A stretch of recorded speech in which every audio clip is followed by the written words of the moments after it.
بعض حضرات یہ کہتے ہیں کہ چونکہ زندگی میں ایک ہی حج فرض ہے، رسول اکرم صلی اللہ علیہ وسلم نے ایک ہی حج کیا ہے، لہذا مسلمانوں کو ایک ہی حج کرنا چاہیے۔ اگر ایک سے زیادہ حج کریں تو خدا نخواستہ بعض لوگوں کا ذہن بنا ہے کہ یہ پیسوں کا ضیاع ہے، پیسے ضائع کرنا ہے، یہ خرچہ جو ہم حج پہ کرتے ہیں یہی پیسے غریبوں میں تقسیم کر دیں، لیکن یہ سوچ غلط ہے۔ عبادت پر اگر آپ کے پیسے لگ رہے ہیں تو اس میں نقصان نہیں، فائدہ ہے، نفع کا سودا ہے یہ۔ اور خاص کر کے جب اللہ تعالیٰ اپنے گھر بلا رہا ہے تو ایک بہت بڑا اعزاز ہے ایک مسلمان کے لیے جو اللہ اور رسول کو ماننے والا ہے کہ اللہ تعالیٰ اپنے گھر بلا رہا ہے۔ اب دیکھیں صدیق اکبر رضی اللہ عنہ کی خلافت 2 سال رہی ہے، پہلے سال وہ حج پہ نہیں گئے، اس کی وجہ ہے کہ پہلے سال بے تحاشا لڑائیاں تھیں، مختلف مارکے چل رہے تھے، مختلف علاقوں میں جو زکوٰۃ کے منکرین تھے ان کے خلاف بھی مارکا، مسلمہ کذاب جس نبوت کا دعویٰ کیا اس کے خلاف مارکا، کچھ لوگ مشرک بن گئے تھے جزیرہ عرب کے ان کے خلاف جہاد، ایسے ہی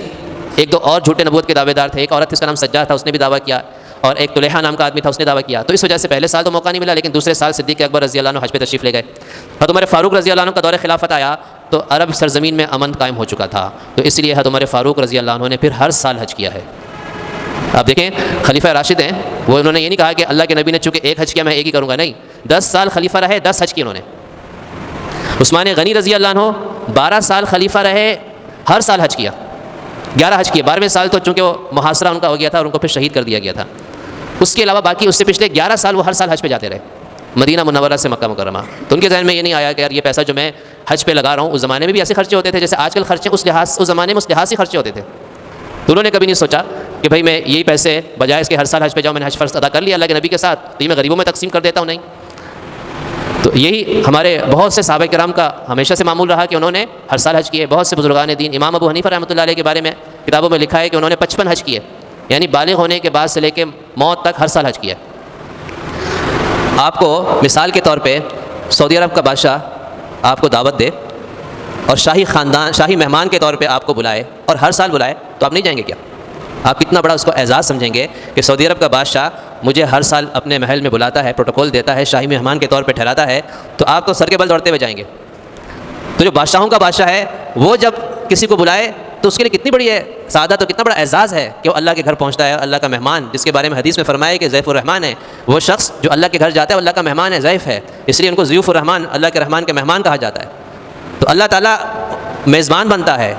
اور جو بندہ وہاں جاتا ہے وہ اللہ تعالیٰ کا مہمان ہوتا ہے۔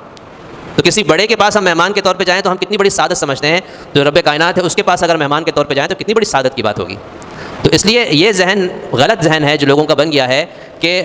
ہم بجائے وہ پیسہ جو ہم حج پہ لگاتے ہیں وہ غریبوں میں تقسیم کرتے ہیں۔ جو لوگ ہر سال حج پہ جاتے ہیں یقیناً وہ بہت سا پیسہ غریبوں پر بھی خرچ کرتے ہوں گے، ایسا نہیں ہے کہ وہ نہیں خرچ کرتے۔ رسول اکرم صلی اللہ علیہ وسلم نے اس کی ترغیب دی کہ عمرے کو اور حج کو ایک دوسرے کے پیچھے پے در پہ ادا کرو، پے در پہ ادا کرو، ایک دوسرے کے پیچھے ادا کرو،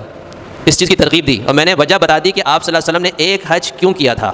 لیکن میں نے بتایا کہ خلفائے راشدین ہر سال حج کیا کرتے تھے، آپ صلی اللہ علیہ وسلم کے اس ارشاد پر عمل کرتے تھے۔ فرمایا کہ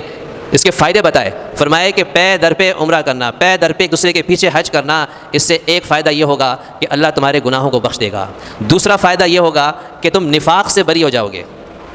تیسرا فائدہ یہ ہوگا کہ تم فقر و فاقہ تمہارا ختم ہو جائے گا۔ بظاہر تو پیسہ لگ رہا ہے لیکن اللہ کے نبی فرما رہے ہیں کہ اللہ تعالیٰ ایسے شخص کا پیسہ بڑھاتا ہے جو اللہ کے راستے میں حج کرنے کے لیے پیسہ خرچ کرتا ہے۔ اللہ کے راستوں میں سے بہترین راستہ وہ حج کا راستہ ہے، بہترین راستہ۔ اللہ کے راستے تو بہت سارے ہیں، تبلیغی جماعت والے بھی کہتے ہیں نا اللہ کے راستے میں نکلو، تو اللہ کے راستے تو بہت سارے ہیں، تبلیغی جماعت میں جانا بھی اللہ کا راستہ ہے، جہاد میں جانا بھی اللہ کا راستہ ہے، دین کا علم سیکھنے کے لیے ایک مدرسے طالب علم جاتا ہے وہ بھی اللہ کے راستے میں ہے۔ ایسے ہی جو آدمی اللہ کے گھر کی زیارت کے لیے جاتا ہے عمرہ حج کے لیے وہ بھی اللہ کے راستے میں ہے،